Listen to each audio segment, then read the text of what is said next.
My name's Angela Toombs. I'm Head of Education and Outreach at Wolverhampton Arts and Heritage Service. My role it's changed quite a lot in the last 5 years actually, but it was about engagement with communities, getting more school groups through, looking at interpretation and basically making the Arts and Heritage Service very accessible to people. I think it's become in the light of cuts and funding issues, a lot more about working out ways that are innovative but do all the things we want to do with engaging people, but actually help to bring in some income as well. Sort of some of the straightforward things like applying for funding, which I have done as well and got lottery funding, but also looking at the offer that we have for schools. And I noticed that the libraries were having service level agreements with schools, and I thought, well, maybe that's something we could try as well. So we trialled that about 3 years ago, and we're still doing that. We haven't got as many schools as we'd like, but we have got, I think, 23 schools in Wolverhampton this year, and they pay upfront for the service that we provide, so a number of visits. They get first refusal on special projects. They get publications that we make, they get a visit from the education coordinator who talks to them about how to use museums and galleries with schools, so they get a lot for that. But the good side for us is that we have a little bit of money that we can actually put aside and reinvest in education. For example, doing up this room here, which is our education suite, and making it more presentable, and also to use for match funding for other funding pots. So that was the educational side. On this sort of more community side, we decided that we were part of a big council directorate, social care, and that they didn't really know very much about us at all. I mean, obviously they were going on about their very important work of working with sort of underprivileged people, and we were just this building with pictures on the wall that they maybe didn't even know that we took school groups. We've changed that quite dramatically by advocacy mainly, and appointing a member of staff through MLA funding to work with social care. That project's been going on a year. We've got another year's funding. We are doing a big evaluation with a chap who's actually has a social care background, so hopefully we'll talk the language that they talk, because what they're very interested in is, okay, you can do these things with people, but how much do they cost, and are they better than the day centres and things that we're providing now?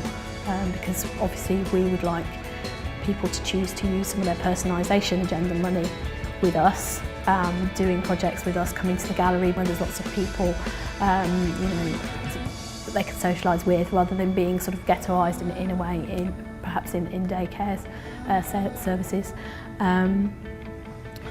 We're also trying to target the commissioners, because there still will be quite a lot of commissioning within social care.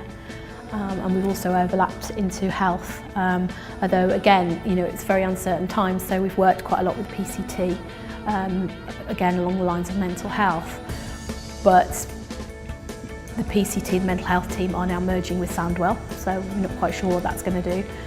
They want to carry on working with us, but again, it's unsure at the moment. And we're also going to have to target some GP consortiums, because that seems to be the way that things are going. So it's a very different job. I'm having to keep my head sort of on the ball of a lot of new developments, look for opportunities, and it's difficult. It's different. Having to adapt, and a lot of that is very stimulating, quite interesting, but it is different. The sensory gallery upstairs has been there for quite a while actually, before I started. So again, I think it was done about the same time as Georgian, so in about 2002, something like that. And the idea behind it was that we would work with partially sighted people to develop a gallery for them. It's been a very successful space. It uses objects from the collection. It also uses objects that have been commissioned, especially working with schools for partially sighted kids, that sort of thing. And when we reopened again a couple of years ago, we had the extension, and there were some new pieces put in there as well, so it does change. It has braille labels. It has a floor that's got differentiated colours so that you can see your way around it.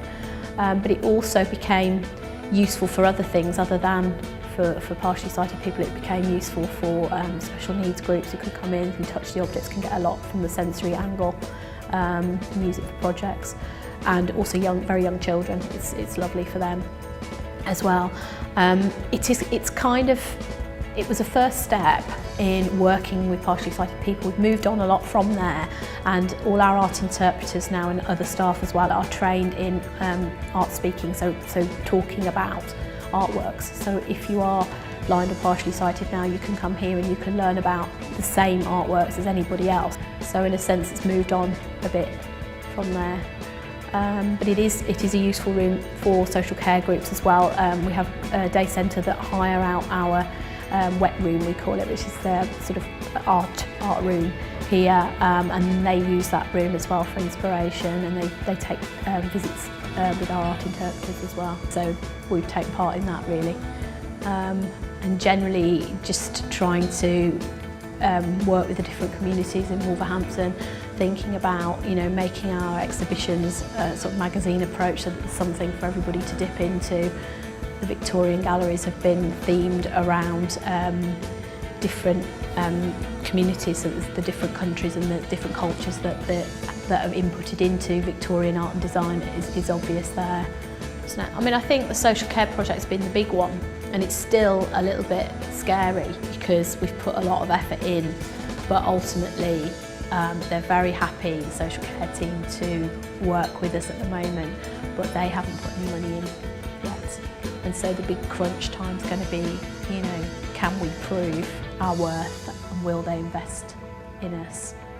And we also set up our own creative health community interest company, which I'm a director of, and that came out of lots of health projects over the last sort of 4 or 5 years across the Black Country, looking at first we looked at healthy eating, we looked at fitness, we looked at happiness was the last one we did, and it became clear that there was need for that, and that was working with the health authorities across the region. So we've set up this company, which means we can cross the boundaries more easily. It's quite an interesting company in that it has members on the board from the different Black Country areas. I mean, I think if you know about the Black Country, you'll know that it's actually, a lot of people don't know where it is for a start, but it's quite dwarfed by Birmingham because Birmingham's such a massive place.